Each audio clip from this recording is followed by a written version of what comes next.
Hello everyone, this is Angad Aryan और आप देख रहे हैं चैरिटी पीसीएस। ये वीडियो बीपीएससी के वर्तमान अध्यक्ष जिनका नाम है परमार रवि मनु भाई के लिए है।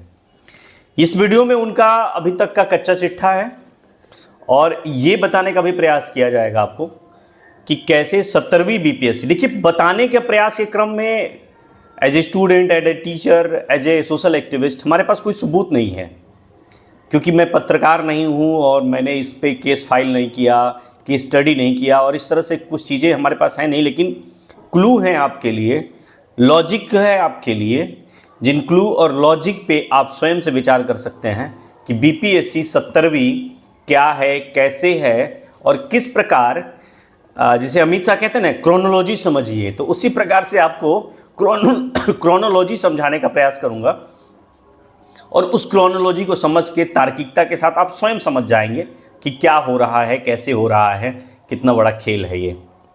तो स्टार्ट करते हैं और सबसे पहले आपको ये बता दें कि जो वर्तमान अध्यक्ष हैं उनका नाम है परमार रवि मनु भाई। बहुत बड़ा नाम बड़े और दर्शन छोटे हैं, ठीक है। और कुछ बातें और इनके बारे में। पहला नंबर तो एक PIL पड़ा है इन पे, आप लोग जानते होंगे, जनहित याचिका। और जनहित याचिका को डाला है एक एडवोकेट है ब्रजेश सिंह ने, सुप्रीम कोर्ट में डाला है और उन्होंने इनके पद पे बनने, यानी कि इनको जो अध्यक्ष पद प्रदान किया गया है उसी पे प्रश्न चिन्ह खड़ा किया है, क्योंकि सुप्रीम कोर्ट का गाइडलाइन है या सुप्रीम कोर्ट का ही कोई पुराना आदेश है, उसमें यह कहा गया है कि किसी भी आयोग के अध्यक्ष पद को जिसको दिया जाएगा उसके खिलाफ कोई भ्रष्टाचार या कदाचार का आरोप नहीं होना चाहिए। और मनु भाई परमार जो हैं उनके खिलाफ भ्रष्टाचार और कदाचार का आरोप है और वो आरोप है ये जो 2017 में शायद हुआ था, बिहार महादलित मिशन में जो ऑडिट हुई थी उसमें इनके खिलाफ मुकदमा दर्ज हुआ था और वो मुकदमा दर्ज हुआ था विजिलेंस थाने में और इसका ना जो मुकदमा का है 81/217 कुछ ऐसा इसका मामला है। ये लीगल लोग ही बता सकते हैं कि क्या है ये। और इन पे जो धाराएं लगाई गई थी परमार रवि मनु भाई पे, और वो धारा थी 406, 409, 467, 468, 420, 120A। अब देखिए भाई, मैं लीगल या एडवोकेट तो हूँ नहीं, तो आप लोग खुद इसको समझ सकते हैं, गूगल वगैरह कर लीजिएगा। मैं इतना जानता हूँ कि ये धारा संगीन है और ये धारा बहुत ही संगीन और बहुत बड़ी धाराएं हैं। अगर इसमें होता है तो इसको जेल जाना पड़ेगा, बहुत लंबे समय के लिए जेल जाना पड़ेगा। तो ये हमारे परमार रवि मनु भाई जो हैं, इनका अपना पुराना कच्चा चिट्ठा है कि इनके ऊपर कितने केस दर्ज हैं, पहला नंबर। तो और दूसरा ये कि जब ये केस दर्ज है तो इनको अध्यक्ष क्यों बनाया गया, प्रश्न बनता है ना, क्योंकि जैसा मैंने बताया कि सुप्रीम कोर्ट का ही गाइडलाइन या पुराना आदेश है जिसी के ऊपर ब्रजेश सिंह ने PIL डाला है। तो इतना बड़ा सब संगीन धाराएं लगी है, इनके ऊपर केस दर्ज है, तो उसके बाद इनको क्यों बनाया जाता है। और दूसरा देखिए कैसे इनका जो नियुक्ति होती है, यानी जो इनको पद प्रदान किया जाता है अध्यक्ष पद, वो प्रदान किया जाता है 15 मार्च 2024 को, ठीक है, अध्यक्ष पद पे, जबकि जॉब में है तो नहीं हो सकता उस तरह से, पहला नंबर। और दूसरा VRS लेते हैं ये 16 मार्च 2024 को, ठीक है। पहले इनको पद प्रदान किया जाता है, उसके एक दिन बाद ये VRS लेते हैं, स्वैच्छिक निवृत्ति बोलते हैं उसको। दो चीज़ें। तीसरा ये क्या हैं, तो 1992 बैच के IAS अधिकारी हैं और बिहार कैडर के, और रहने वाले कहाँ के हैं, गुजरात के। मैं जब इलाहाबाद में था तो एक किस्सा उस समय बहुत फेमस था हम लोगों के बीच में कि उस समय के एक इलाहाबाद यूनिवर्सिटी के जो कुलपति के पद के लिए मारामारी चल रही थी और उस कुलपति के पद के लिए कई लोग लाइन में लगे थे। एक लोग RSS के बहुत ही क्लोज और कद्दावर हुआ करते हैं, वो भी थे लिस्ट में, और वो भी अपना पूरा जोर आजमाइश कर रहे थे कि मुझे इलाहाबाद यूनिवर्सिटी का कुलपति बनना है। लेकिन बना वो जिसका पति गुजरात हाई कोर्ट में जज थे।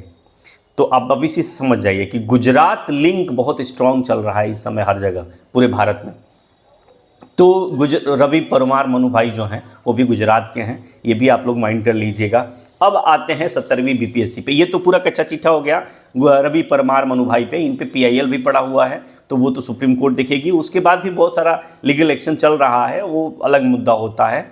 हम आते हैं as a student, as a teacher कि जो वर्तमान समय में 17वीं BPSC हो रही है। तो देखिए, ये आते हैं, पद पे बैठते हैं, उसके बाद से ही सुगबुगाहट तेज हो जाती है कि अब क्या है कि अभी तक के इतिहास की सबसे बड़ी वैकेंसी बीपीएससी लाने जा रही है 2035 पोस्ट पे।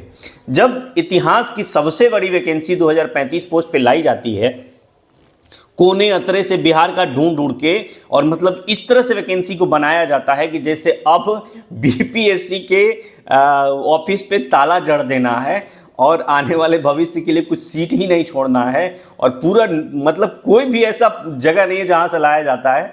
और 2025 का चुनाव है और बाकी सारी चीज़ें पब्लिक डोमेन में है कैसे होता है, तो 2035 का ये चुनाव, 2035 पोस्ट पे ये वैकेंसी आती है।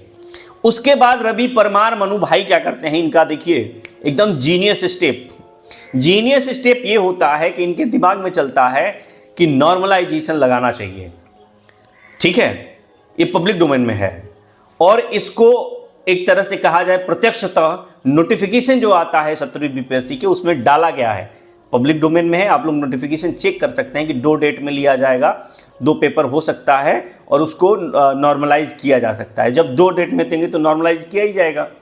उसके बाद अगला स्टेप क्या किया जाता है, हालांकि ये अभी दिमाग में था या पब्लिक डोमेन में जो चीज़ें चल रही थी कि 2035 पोस्ट आया है, 10 लाख वैकेंसी फॉर्म पड़ेगा तो हम लोग 2 शिफ्ट में करा के नॉर्मलाइज कर लेंगे, लेकिन उल्टा पड़ता है, फॉर्म ही नहीं पड़ता है उतना। फिर क्या होता है, मतलब फॉर्म नहीं पड़ता है वो अलग बात होता है, लेकिन उसके पहले क्या करते हैं ये कि पटना के कई टीचर, कुछ रेलवे ग्रुप डी वाले हैं, कुछ एसएससी वाले हैं, कुछ बैंकिंग वाले हैं, कुछ टीचर भी नहीं है, केवल अलग अलग लेवल का वो केवल हवाबाजी करते हैं, चिड़िया से बाज उड़ाते हैं, उस टाइप के लोगों को बुलाया जाता है। और वैसे प्राइवेट टीचर से, देखिए कॉन्स्टिट्यूशन बॉडी जो संवैधानिक संस्था है वो कोचिंग संस्थानों के मास्टरों को बुलाती है, डायरेक्टरों को बुलाती है और उनसे बात करती है और उनको कहती है कि आप लोग बाहर जाइए, लोगों को, बच्चों को ये कन्विंस करने का प्रयास कीजिए कि हम लोग 2 शिफ्ट में या 3 शिफ्ट में कराते हैं और नॉर्मलाइज करते हैं।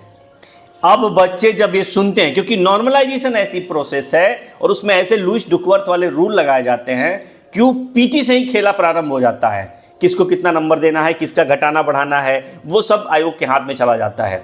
मेंस में तो सब लोग जानते हैं कि कैसे किस क्वेश्चन पे कम नंबर दिया जाता है, किस में घटा दिया जाता है, पता चलता है। मेंस का तो कॉपी भी बदला जा सकता है, कई जगहों पे इलाहाबाद हाई कोर्ट में भी कई जगहों पे ये सारी चीज़ें निकली हैं कि मेंस का कॉपी ही बदल दिया गया है।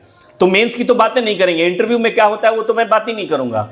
पीटी जहां से मतलब पहला द्वार था, जहां से कुछ मेहनती और ईमानदार बच्चे जो गांव गिराव देश के किसी भी कोने में बैठे हुए हैं, संसाधन विहीन हैं, जो केवल सपनों के सहारे जी रहे हैं और उनको लगता है कि मैं अगर बीपीएससी में या कहीं भी जाके अधिकारी बन सकता हूं 600 रुपया का फॉर्म डाल के और अपनी सीमित संसाधनों के दम पे, अपने मानसिक बुद्धिलब्धता के दम पे, उन बच्चों को पीटी से ही बाहर करने की व्यवस्था है नॉर्मलाइजेशन।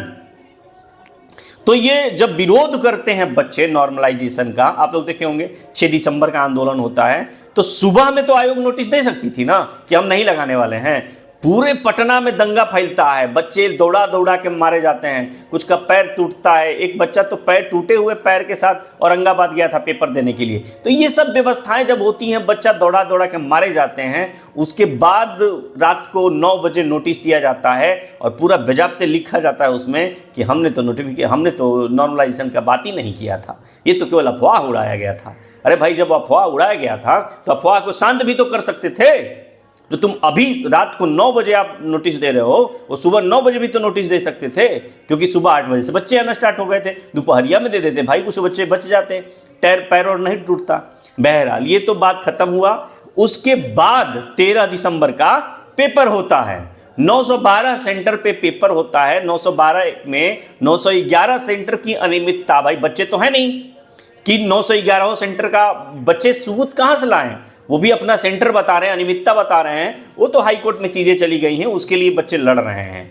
912वां सेंटर जो है, जिसका नाम है बापू सभागार, सुनने में आता है कि एशिया का सबसे बड़ा एग्जाम सेंटर है। 18,000 बच्चों की कैपेसिटी वाला है। 18,000 की है कि 12,000 है।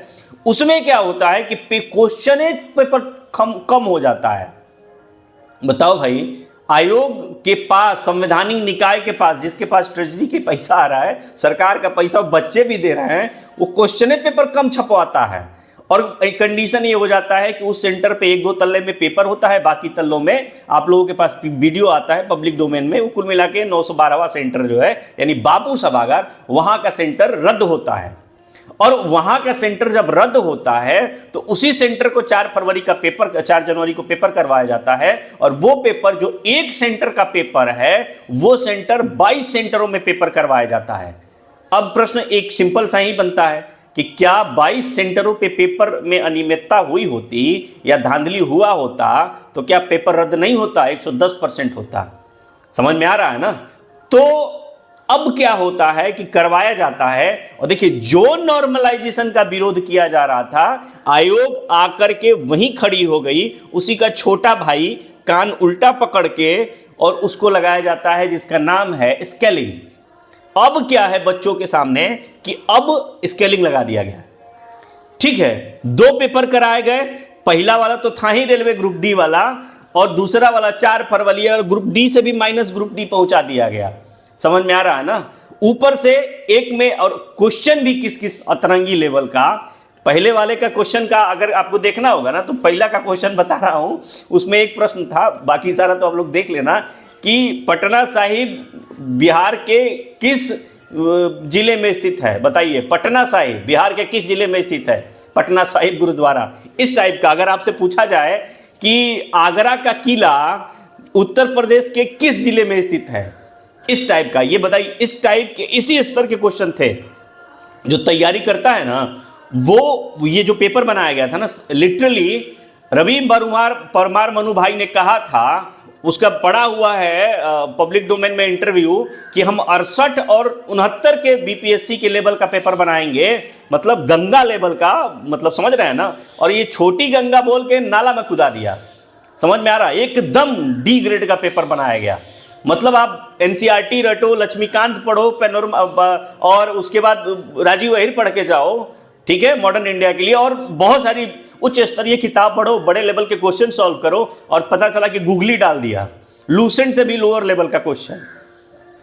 समझ रहे हैं, बच्चे गायब हो गए वहां से। और वो बच्चे एंट्री कर गए जो रेलवे ग्रुप डी देते हैं, इंटर लेवल देते हैं, एसएससी देते हैं, मतलब सिपाही दरोगा के बच्चे, वो बेचारे भी अब कंफ्यूज हैं।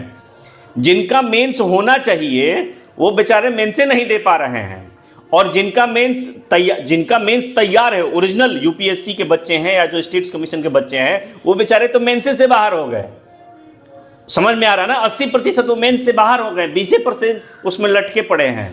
ओरिजिनल सीरियस बच्चे जो 2-3 बार इंटरव्यू दिए हुए बच्चे हुए हैं, वो तो गायब हो गए बेचारे।